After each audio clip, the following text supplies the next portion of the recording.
الحمد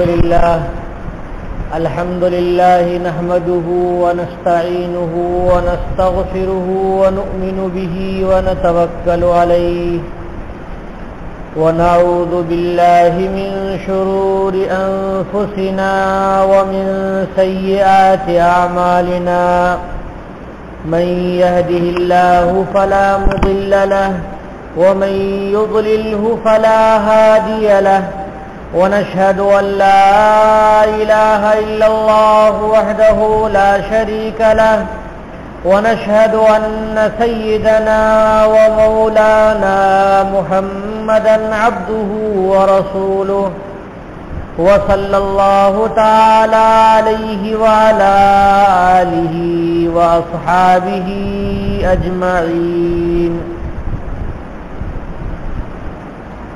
أما بعد فأعوذ بالله من الشيطان الرجيم بسم الله الرحمن الرحيم الذين يؤفون بعهد الله ولا ينقضون الميثاق والذين يصلون ما أمر الله به أن يوصل ويخشون ربهم ويخافون سوء الحساب والذين صبروا ابتغاء وجه ربهم وأقاموا الصلاة وأنفقوا مما رزقناهم سرا وعلانية ويدرؤون بالحسنة السيئة أولئك لهم عقبى الدار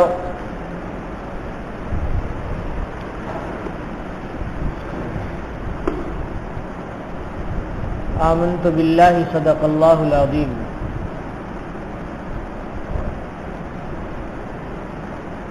ان آیتوں میں اللہ تعالی نے ایمان والوں کی 9 صفات بیان فرمائی ہیں۔ یہ 9 صفات ایسی ہیں جو انسان کو، مسلمان کو جنت میں پہنچانے والی ہیں۔ اگر یہ 9 صفتیں انسان کے اندر نہ پائی جائیں، مسلمان کے اندر نہ پائی جائیں تو معاملہ مشکل ہوگا آخرت میں۔ تو انہی 9 صفات کو اللہ تعالیٰ نے ان آیتوں میں بیان کیا ہے۔ سب سے پہلی صفت وعدے کو پورا کرنا، دوسری صفت کسی معاہدے کو نہ توڑنا، آپس میں معاہدہ ہوتا ہے تو اس کو نہ توڑنا۔ تیسری صفت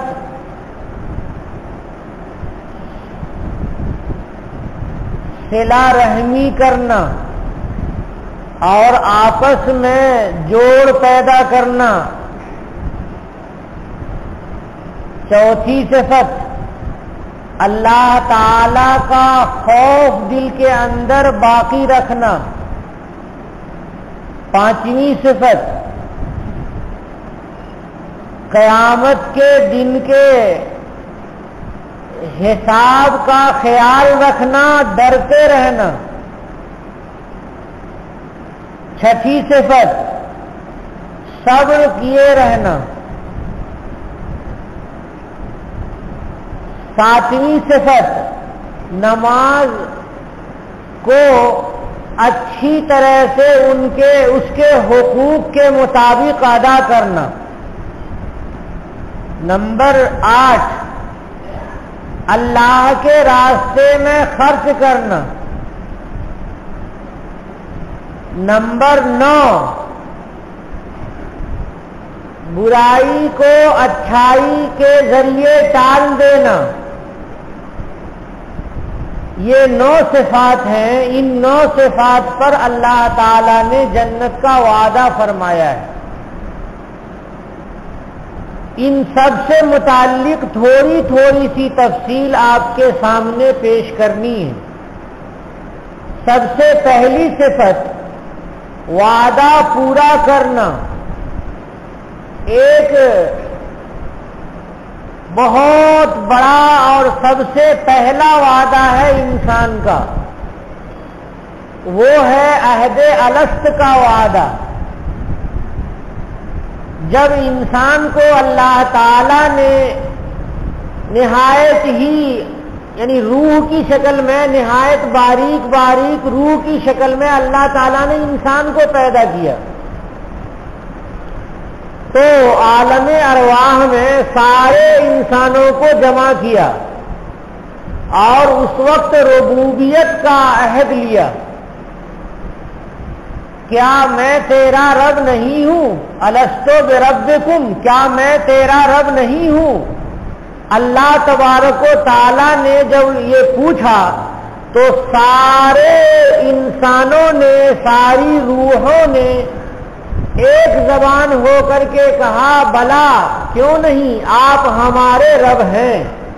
تو اس وعدے کو اللہ تعالی نے لے کر کے دنیا میں ایک ایک بعد دیگرے انسانوں کو بھیجا.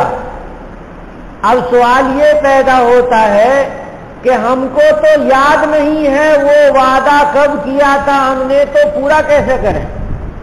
تو اس کا جواب یہ ہے کہ اسی کو یاد دلانے کے لیے تو قرآن نازل ہوا،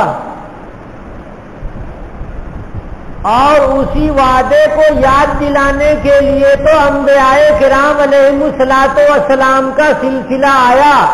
ہر نبی نے کہا کہ تم نے وعدہ کیا ہے، ہر کتاب میں لکھا ہے کہ تم نے وعدہ کیا ہے، تو اب اس سے زیادہ یاد دلانے والی چیز کون ہو سکتی ہے؟ اس کا ایک تیسرا جواب بھی ہے، وہ یہ ہے کہ ہر انسان کی طبیعت میں غور کیجئے اور ہر آدمی غور کرے تو اس کی طبیعت میں ایک بات رکھی ہوئی ہے، وہ یہ ہے کہ کسی نہ کسی کو وہ بڑا مانتا ہے اور رب مانتا ہے، کسی نہ کسی کو وہ خدا مانتا ہے، چاہے وہ بھٹک کر کے غلط مان لے. ہندوستان ہی میں مشرکین پتہ نہیں 60,000 معبودان پوجتے ہیں، تو جس کا جی جہاں اکٹ جاتا ہے اس کو وہ خدا مان لے رہا ہے، کیونکہ وہ قرآن پاک کو نہیں مانتا ہے اور انبیاء کرام علیہم الصلوۃ والسلام کی تعلیمات کو نہیں مانتا ہے، تو بھٹک جا رہا ہے. لیکن فطرت کی وہ آواز ہے اس کے اندر موجود، اس آواز کو وہ ضرور پورے کرنے کی کوشش کر رہا ہے. یہی وجہ ہے کہ بتوں کے سامنے جا کر کے انسان ہاتھ جوڑ لے رہا ہے اور بتوں کے سامنے سجدہ کر لیتا ہے. مسلمان بھٹکا ہوا ہے، قبروں کے سامنے جا کر کے جھک رہا ہے، سجدہ کر رہا ہے، اور قبر کے سامنے چکر کاٹ رہا ہے، طواف کر رہا ہے. کبھی وہ سوچتے سوچتے سورج کی پوجا کرنے لگتا ہے، کبھی سوچتے سوچتے چاند کی پوجا کرتا ہے، کبھی وہ طاقت کو دیکھ کر کے سانپ کی پوجا شروع کر دیتا ہے. غرض یہ کہ اس فطرت کی آواز کی وجہ سے وہ کسی نہ کسی کو ماننے لگتا ہے، لیکن وہ غلط مانتا ہے.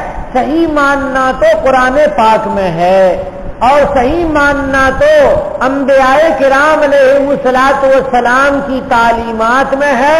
نبی آخر الزمان جناب محمد رسول اللہ صلی اللہ علیہ وسلم کے ماننے میں ہے اور حضور کی تعلیمات کے ماننے میں ہے.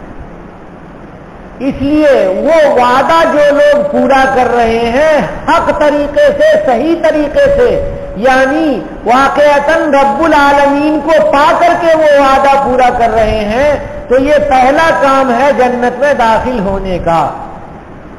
مفسرین نے اس کی دوسری تفسیر بھی بیان کی ہے کہ مسلمان جنت میں جانے والا مسلمان وہ مسلمان ہے جو جنت جو بھی وعدہ کر لیتا ہے اس کو وہ پورا کرتا ہے، چاہے وہ آپس میں لین دین کا وعدہ ہو، چاہے کوئی بھی جائز وعدہ ہو، وہ پورا کرتا ہے۔ خرید و فروخت میں بہت سارے وعدے ہوتے ہیں کہ یہ سامان لے رہا ہوں اور فلاں تاریخ کو میں اس کی قیمت دوں گا، یا آپس میں کبھی کوئی اور معاملہ ہوتا ہے، کہہ دیتا ہے کہ بھائی آپ ٹھہریے میں فلاں جگہ سے آ رہا ہوں، یا ایک دن کے بعد فلاں کام میں کروں گا۔ تو اس طرح کے وعدے ہیں، ان وعدوں کو پورا کرنا بھی مومنین کا کام ہے، اور جنت میں داخل ہونے کے لیے یہ وعدہ بھی پورا کرنا ضروری ہے۔ دوسری صفت اس کے الٹے، یہ مثبت بات تھی، اب اس کے الٹے وَلَا يَنقُضُونَ الْمِيثَاقَ، جو معاہدہ ہو جاتا ہے آپس میں، دستاویزی معاہدہ ہو یا کوئی اور معاہدہ آپس میں ہو جاتا ہے تو وہ معاہدے کو توڑتا نہیں۔ یہ مومن کی صفت ہے۔ دوسری صفت کہ ایک تو وعدہ پورا کرتا ہے اور دوسرے جو معاہدے آپس میں ہو جاتے ہیں اس کو توڑتا نہیں ہے، اس کی پاسداری کرتا ہے، اس کا لحاظ کرتا ہے۔ تیسری صفت والذی، یہ جوڑتا ہے، ان کے اندر جوڑ کی صفت ہوتی ہے کہ اللہ نے جس چیز کے جوڑنے کا حکم دیا ہے اسے جوڑتا ہے۔ کیا مطلب؟ اللہ تعالیٰ نے حکم دیا ہے کہ آپس میں رشتہ داریوں کو نبھا کر کے چلو، تعلقات کو باقی رکھ کر کے چلو، اس کو صلہ رحمی کہتے ہیں اردو زبان میں۔ تو وہ صلہ رحمی کہتا ہے، رحم کے معنی رشتہ اور صلہ کے معنی جوڑنا، رشتہ داریوں کو جوڑ کر کے رکھنا یہ مومن کی صفت ہے۔ توڑ کر کے رکھنا یہ مومن کی صفت نہیں، یہ تو منافق کی صفت ہے اور کافر کی صفت ہے، جیسا کہ آگے اللہ تبارک و تعالی بیان فرمائیں گے۔ اور ایک رشتہ ہے ایمان کا رشتہ، مومنین کا آپسی ایمان کا رشتہ، یہ ایمان کے رشتے کو بھی جوڑتا ہے، باقی رکھتا ہے۔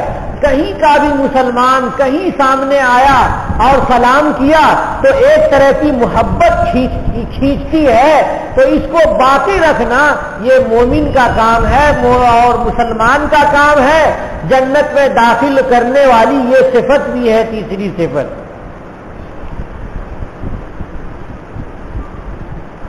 ہم غور کریں تو ہمیں تین طرح کے تعلقات نظر آتے ہیں۔ ایک تعلق تو آپسی مسلک کا تعلق ہوتا ہے، مثال کے طور پہ 4 فقہ والے، حنفی، شافعی، مالکی، حنبلی، یہ جو 4 فقہائے کرام کے ماننے والے ہیں یہ آپس میں متحد رہتے ہیں، ایک دوسرے سے جڑتے ہیں، یہ اتحاد مسلکی ہے، مسلکی اتحاد، کہ ہمارے چاروں کا مسلک ایک ہے، ہم 2 نہیں ہیں، دور نہیں۔ اور ایک مذہبی اتحاد، مذہبی تعلقات۔ اب مسلمان کے میں 4 فقہ کے علاوہ جو دوسرے مسالک ہیں اور دوسرے نظریات ہیں ان لوگوں سے بھی تعلقات کو باقی رکھنا اس پیمانے پر۔ مثلا رضا خوانی حضرات ہیں، وہ بدعات کی تائید کرتے ہیں، لیکن مذہب میں مسلمان تو ہیں، تو ان سے بھی تعلق رکھنا ضروری ہے۔ کیسا تعلق؟ مذہب والا تعلق، یعنی مسلمان ہونے کا تعلق۔ بہت سے لوگ ہیں یہ چاروں فقہ کو نہیں مانتے ہیں، اپنی 1.5 اینٹ کی مسجد الگ بنا رہے ہیں۔ جیسے اہل حدیث حضرات، یہ جن کو ہم غیر مقلدین کہتے ہیں، مسلمان تو ہیں اس لیے ان سے مسلمان ہونے کا تعلق ہمیں برقرار رکھنا ہے اسلامی اتحاد کے تحت۔ مسلک چاہے الگ ہے لیکن ایمان تو ہے، مومن ہے، تو ان سے بھی تعلق رکھنا ضروری ہے۔ مودودی حضرات ہیں،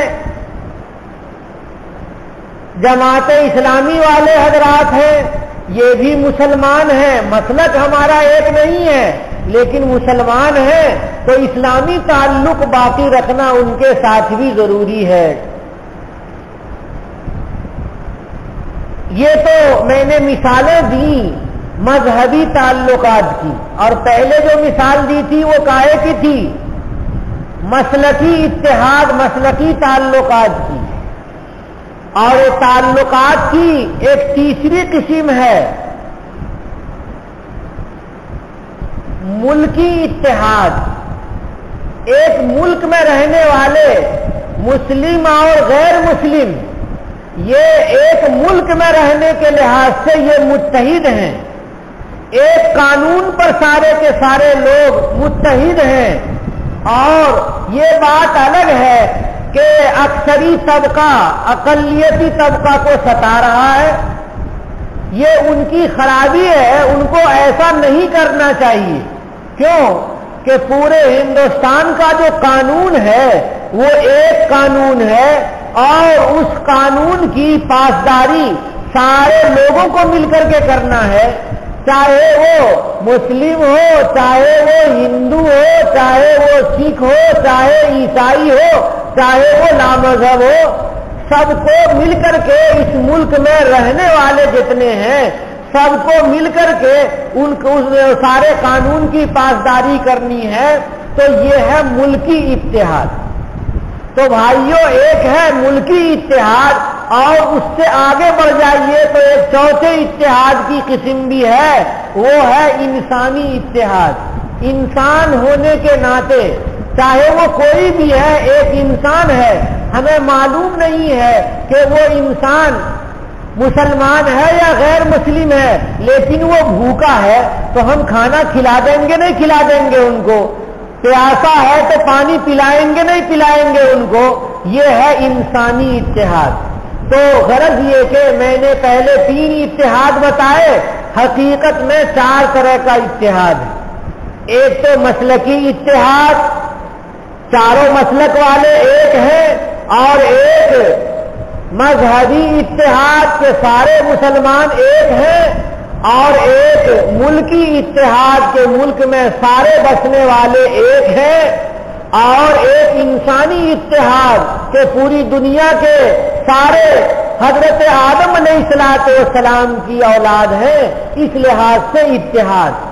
تو غرض یہ کہ اللہ تبارک و تعالیٰ جو یہاں فرما رہے ہیں والذین یصلون ما امر اللہ بہ ان یوصل، اس میں یہ سارے اتحاد مراد ہیں کہ اس ہر ایک کے اتحاد کی ایک حد ہے، اس کا ایک پیمانہ ہے، اس پیمانے پہ ہمیں آپس میں اتحاد رکھنا ہے۔ اس کے بعد صبر بتایا کہ جنت میں داخل ہونے والے کی چوتھی صفت صبر ہے، نہیں، چوتھی صفت اللہ تبارک و تعالیٰ سے ڈرنا ہے۔ اللہ تبارک و تعالیٰ کا خوف انسان اپنے اندر اگر رکھتا ہے تو کیسا خوف رکھتا ہے، غور کیجئے۔ ایک یہ ہے کہ بچھو نکل گیا، سانپ نکل گیا گھر میں تو خوف ہوتا ہے نہیں ہوتا ہے، اور ایک یہ ہے کہ ابو آ گئے، دادا آ گئے گھر میں تو ان کا بھی خوف ہوتا ہے۔ دونوں میں فرق ہے یا دونوں ایک ہی ہے؟ دونوں میں فرق ہے، دونوں ایک ہی ہے؟ فرق ہے۔ تو ایک جو خوف ہے، ابو آ گئے، دادا آ گئے اور بڑے حضرت آ گئے، کوئی بڑے عالم صاحب آ گئے، تو یہ ایک خوف ہے، اور ایک ہے بچھو نکل آیا، سانپ نکل آیا، آگ لگ گئی اور اس سے انسان ڈر رہا ہے، تو وہ جو ڈر ہے وہ خوف کہلاتا ہے۔ کون سا؟ بچھو نکلنے والا، سانپ نکلنے والا۔ اور جو اللہ رب العالمین سے جو انسان کو خوف ہے، یہ اس کو خشیت کہتے ہیں۔ اللہ تبارک و تعالیٰ نے خشیت بیان کیا، وَيَخْشَوْنَ رَبَّهُمْ، یہ اپنے رب سے ڈرتے ہیں، ایسا نہیں ڈرتے ہیں جیسے سانپ اور بچھو سے ڈر رہے ہیں، بلکہ وہ ایسا ڈر رہے ہیں جیسے کہ اے اللہ رب العالمین کی ذات بہت بڑی ہے کہ اللہ کے سامنے کوئی بھی گناہ کرنا شرم کی بات ہے، اور اللہ کی طاقت بہت بڑی ہے کہ جنت بھی دے سکتے ہیں اور جہنم بھی دے سکتے ہیں، جیسا کہ رات میں نے خوف اور رجا پہ گفتگو کی تھی۔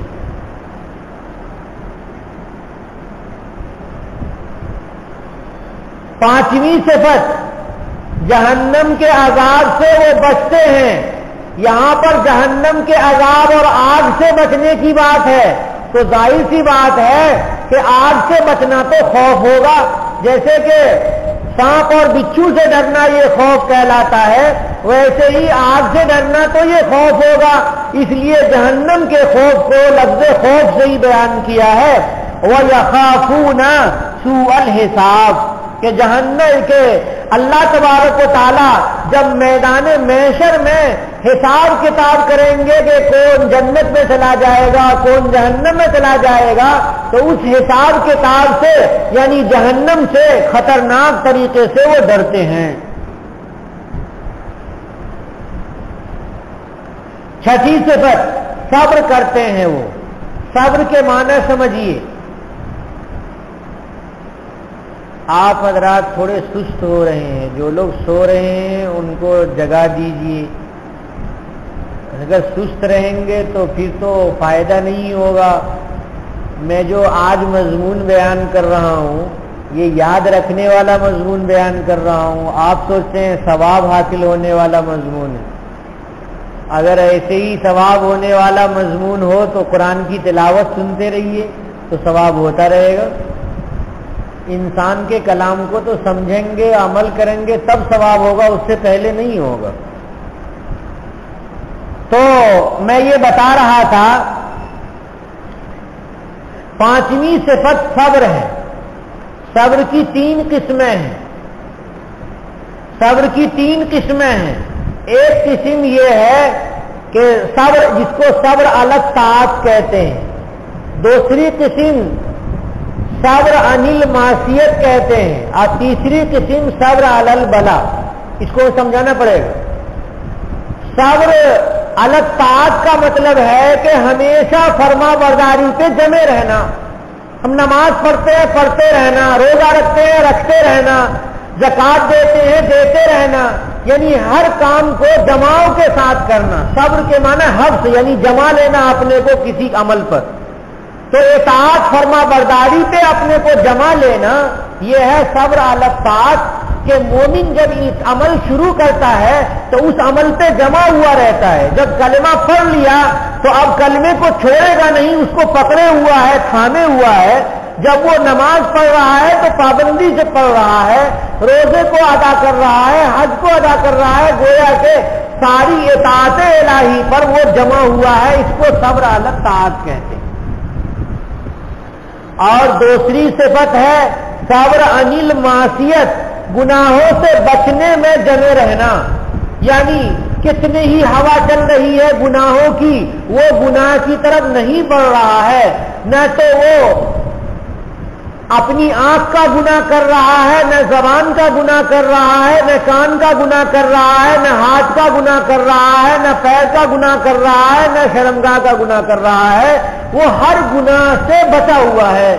تو مومن کا ہر گناہ سے بچے رہنا یہ صبر عن المعصیت ہے، یعنی گناہ کو چھوڑ کر کے جمنا، گناہ کو چھوڑ کر کے جمنا، یہ ہے صبر عن المعصیت۔ صبر کی تیسری قسم ہے صبر علی البلا، کہ کبھی خدا نہ خواستہ کوئی مصیبت آ جائے تو اس مصیبت میں اللہ کی شکایت نہیں کرنا، اللہ کی ناشکری نہیں کرنا اور اللہ کی نافرمانی نہیں کرنا۔ یہ ہے انسان کا صبر علی البلا، کہ مصیبت آ جائے تو یہ سوچنا کہ اے اللہ آپ کی طرف سے خوشی بھی آتی ہے اور آپ کی طرف سے غم بھی آتا ہے، آپ کی طرف سے آرام بھی آیا تو آپ کی طرف سے تکلیف بھی آئی، تو ایسی صورت میں اللہ سے شکایت نہیں کرنا اور اللہ کے خلاف نہیں بولنا، بلکہ جمے رہنا اور اللہ کی مدد مانگنا کہ اللہ آپ نے یہ پریشانی دی ہے تو یہ پریشانی آپ ہی حل کریں گے، کوئی دوسرا حل نہیں کرے گا۔ یہ 5ویں صفت ہے۔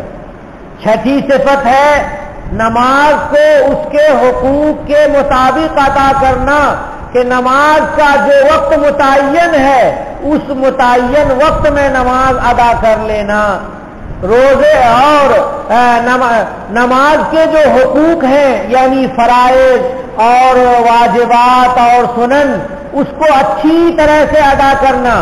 کھڑے ہو تو صحیح کھڑا ہو، رکوع کرے تو صحیح رکوع کرے، قوما کرے تو اطمینان سے کرے، سجدہ کرے تو اطمینان سے کرے، سجدے کے درمیان بھی اطمینان سے ٹھہرے۔ ایسا نہیں کہ جلدی سارا کام کر لیں، اور قرآن پڑھیں نماز میں تو ٹھہر کر کے، سوچ کر کے، سمجھ کر کے قرآن پڑھیں۔ ایسا نہ ہو کہ بہت جلدی کوئی مصیبت سے بھاگ رہے ہیں وہ ایسا پڑھا جائے۔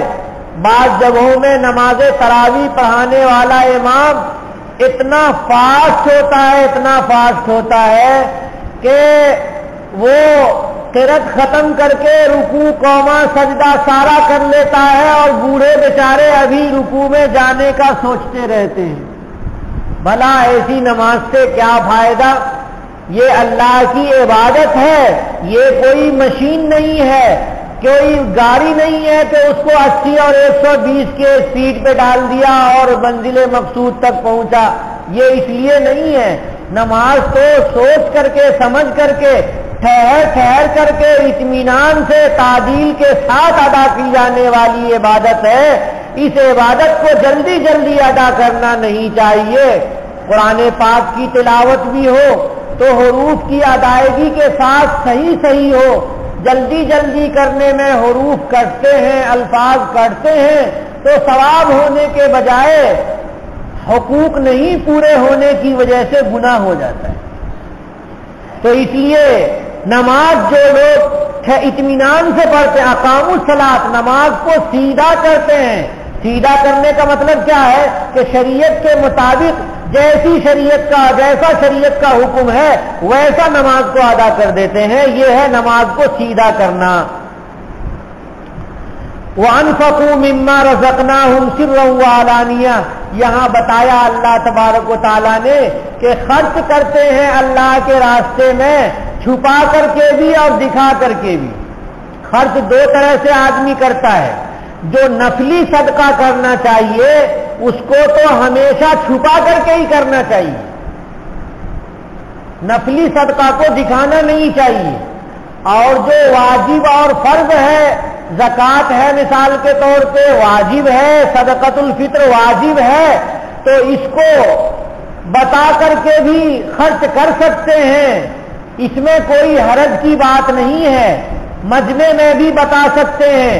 کبھی ایسا ہوتا ہے کہ کسی مظلوم کی مدد کے لیے مسلمان آپس میں پیسے اکٹھا کرتے ہیں تو اس میں دکھا کر کے بھی دینا چاہیے تاکہ دوسرے لوگوں کو بھی جذبہ پیدا ہو۔ زکوٰۃ کو بھی دکھا کر کے دے سکتے ہیں، بلکہ دینا چاہیے تاکہ پاس پڑوس والا یوں نہ سمجھ لے کہ یہ زکوٰۃ نہیں دیتا ہے۔ کبھی کبھی بدگمانی ہو جاتی ہے مسلمانوں کو ایک دوسرے سے، زکوٰۃ دینے والا چھپا کے دے رہا ہے اور اس بازو والا کہہ رہا ہے کہ بھائی یہ تو بڑا بخیل ہے، یہ تو زکوٰۃ ہی نہیں دیتا۔ تو ایسی صورت میں دکھا کر کے بھی دے سکتے ہیں اور چھپا کر کے بھی دے سکتے ہیں، لیکن نفل میں چھپا کر کے ہی دینا چاہیے کہ نفل کے بارے میں کسی کو بتانے کی ضرورت نہیں۔ اور کبھی عمومی بات ہو، عمومی کوئی حادثہ کہیں پیش آ گیا ہو اور اس میں چندہ ہو رہا ہو تو اس میں بڑھ چڑھ کے حصہ لینے کے لیے کچھ دیں، دکھا کر کے بھی دیں تاکہ جو دوسرے لوگ دیکھیں تو ان کو جذبہ پیدا ہو کہ یہاں پر ہمیں بھی اللہ کے راستے میں خرچ کرنا چاہیے۔ تو اللہ نے چھپ کر کے اور دکھا کر کے ہر طرح سے صدقہ کرنے والے کے لیے جنت باقی رکھ رکھے ہیں۔ یہ 6ٹھی صفت 7ویں صفت ہے. اس کے بعد 8ویں صفت ہے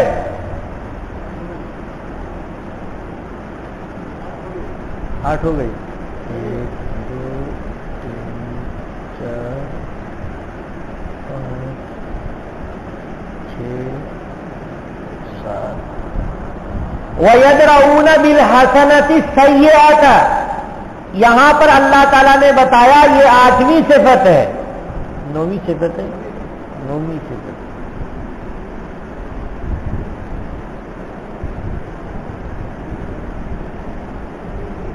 ہاں ٹھیک ہے 8 صفتیں ہو گئی یہ 9ویں صفت ہے.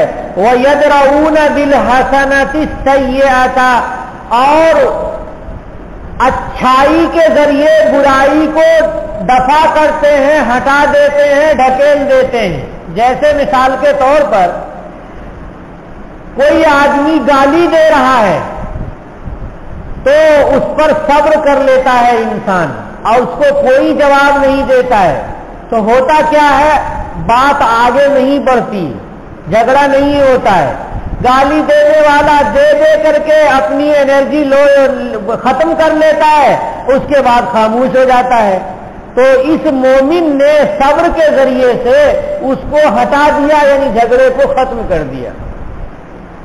کبھی کبھی انسان جہالت میں ایک دوسرے سے کے سامنے پیش آتا ہے تو اس جہالت کو بھی آدمی برداشت کر لیتا ہے.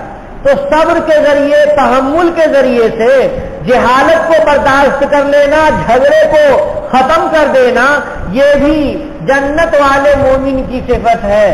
ورنہ تو سامنے والے نے ایک گالی دی تو جواب میں 2 گالی دیتے ہیں اور کہتے ہیں کہ اینٹ کا جواب پتھر سے دینا ضروری ہے اور اس کی تو میں ایسی کی تیسی کر دوں گا.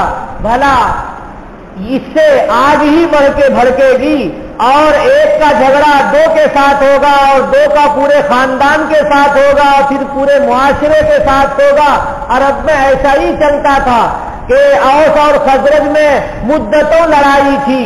سرکار دو عالم صلی اللہ علیہ وسلم نے جا کر کے اتحاد و اتفاق کرایا, تب ان کے درمیان کا جھگڑا ختم ہوا. اللہ تبارک و تعالیٰ ان 9 صفات کے حاملین کو جنت عنایت فرمائیں گے. اولئک لہم عقبی الدار, یہی لوگ ہیں کہ جن کے لیے عاقبت والا گھر ہے, انجام والا گھر یعنی جنت ہے. اب پوری آیت کا ترجمہ کرتا ہوں. وہ لوگ جو اللہ کے وعدے کو پورا کرتے ہیں اور آپسی معاہدے کو توڑتے نہیں ہیں, اور وہ لوگ جو جوڑتے ہیں اس کو کہ جس کے جوڑنے کا اللہ نے حکم دیا ہے, یعنی تعلقات صلہ رحمی اور ایمانی اور مذہبی تعلقات کو برقرار رکھتے ہیں. اور وَيَخْشَوْنَ رَبَّهُمْ, اپنے رب سے خوف ڈرتے ہیں. وَيَخَافُونَ سُوءَ الْحِسَابِ, اور برے حساب کا خوف ان کو ہوتا ہے. اور وہ لوگ جو صبر کرتے ہیں اپنے رب کی رضامندی چاہنے کے لیے, اور جو لوگ نماز کو سیدھا کرتے ہیں یعنی بالکل صحیح طریقے سے نماز کے حقوق کے ساتھ نماز کو ادا کرتے ہیں, اور وہ لوگ جو اللہ کے دیے ہوئے میں سے خرچ کرتے ہیں, چھپا کر کے بھی اور دکھا کر کے بھی, اور وہ لوگ جو بری بات کو اچھائی سے, اچھی بات سے ہٹا دیتے ہیں, ٹال دیتے ہیں. فرمایا اولئک لہم عقبی الدار, یہی وہ لوگ ہیں جن کے لیے اللہ تبارک و تعالیٰ نے بہترین گھر آخرت کا گھر رکھ رکھا ہے. آخرت کا گھر جنت ہے, اور جنت کے بارے میں کل تفصیل بتائی جائے گی انشاءاللہ تعالی. آج اتنی بات یاد رکھیں کہ جنت کے 8 درجے ہیں. ایک درجہ دار الخلد ہے, یہ عام لوگوں کے واسطے اللہ تبارک و تعالیٰ نے بنایا ہے. دوسرا درجہ دار السلام ہے, جو فقیروں کے لیے اور صبر کرنے والوں کے لیے اللہ تبارک و تعالیٰ نے رکھ رکھے ہیں. تیسرا درجہ ہے دار المقام, جو مالدار شکر گزاروں کے لیے اللہ تبارک و تعالیٰ نے یہ درجہ رکھ رکھا ہے کہ مال دیا ہے تو اللہ کے لیے خرچ کرتے ہیں۔ چوتھا درجہ جنت عدن کا ہے، یہ عبادت گزار اور جہاد کرنے والے زاہدین اور دیگر لوگوں کے لیے اور بڑے بڑے اور امیر المومنین کے لیے اللہ تبارک و تعالیٰ نے یہ رکھا ہے۔ پانچواں ہے دار القرار، کہ جو حافظ کے لیے عالم کے لیے اللہ تبارک و تعالیٰ نے بنا رکھے ہیں۔ چھٹا درجہ ہے دار النعیم، یہ اللہ تعالیٰ نے شہیدوں کے لیے اور مؤذنین کے لیے رکھ رکھے ہیں۔ آٹھواں درجہ ہے جنت الماوا، جو بڑے بڑے شہدائے کرام اور اولیاء کرام کے لیے ہے، بہت اونچا درجہ ہے۔ اور آٹھواں درجہ ہے جنت الفردوس، یہ انبیاء کرام کے لیے ہے، رسولوں کے لیے ہے اور نائبین انبیاء کے لیے ہے، جو اللہ کے نبیوں والا عمل کریں گے اور نبیوں والا کام کریں گے تو اللہ تعالیٰ ان کے قریب رکھیں گے۔ غرض یہ کہ جب جنت مانگنی چاہیے تو جنت الفردوس مانگنی چاہیے، جیسا کہ نبی کریم صلی اللہ علیہ وسلم نے جنت الفردوس کے مانگنے کی تلقین فرمائی ہے۔